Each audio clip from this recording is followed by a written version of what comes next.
নমস্কাৰ। আজি মই ক'ব ওলাইছোঁ এবিধ একেবাৰে সৰু চৰাইৰ কথা। 15 চেণ্টিমিটাৰ দীঘল হয় পিতৃপক্ষীটো। চৰাইবিধৰ নাম হ'ল ক্ৰিমছন ছানবাৰ্ড।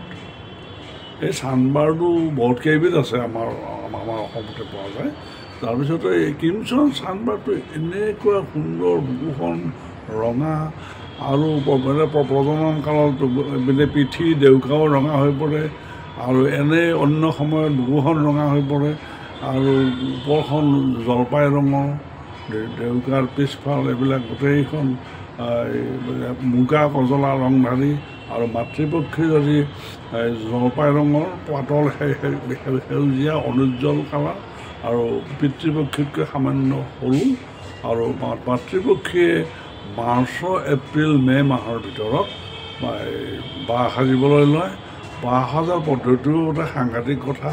এই ফুলৰ মালা বা কিবা কিবি বান্ধি দিলে জোপোহা গছত তাতেই সিহঁতে ঘাঁহ বন জমা কৰি লৈ মকৰাৰ জাল মেৰাই লৈ তাতে বাঁহটো সাজে। 2টা বা 3টাকৈ কণী পাৰে। কণী পাৰি 10-12 দিন লৈ বংশ বৃদ্ধি কৰে। এনেকুৱাকৈ সিহঁতৰ প্ৰক্ৰিয়াটো চলি আছে।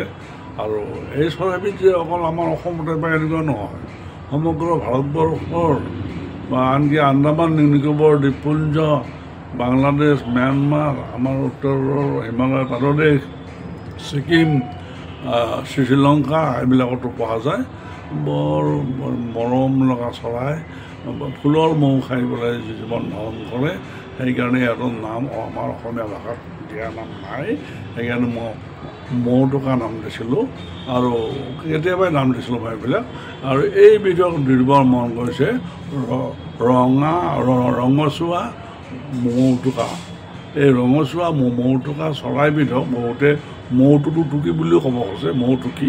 গতিকে আমি মৌটো টুকাটোহে বেছি ভাল পাইছোঁ, কাৰণ মৌটো টুকি খাই থাকে আৰু ঠোঁটটো সোমাই দিয়ে ফুলৰ ভিতৰত, দি পেলাই মৌ পান কৰে।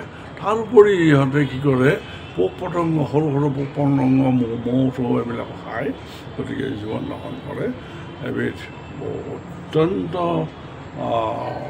প্ৰাণময় চৰাই। আৰু এইবিলাক চৰাইৰ আজি হাবি জংঘল চপোৱা বন নোহোৱা হ'ল কাৰণে সিহঁতক আমি কমকৈ দেখা হ'লোঁ। কিন্তু যদি আমি আশ্ৰয় দিব পাৰোঁ, ঘৰৰ কাষতে হাবি বন আমি বনাব পাৰোঁ, তেতিয়াহ'লে আমি ঘৰত থাকিয়ে এইবিলাক চৰাইক বাঁহ সাজাৰ সুবিধা কৰি দিয়া পাৰোঁ। নমস্কাৰ।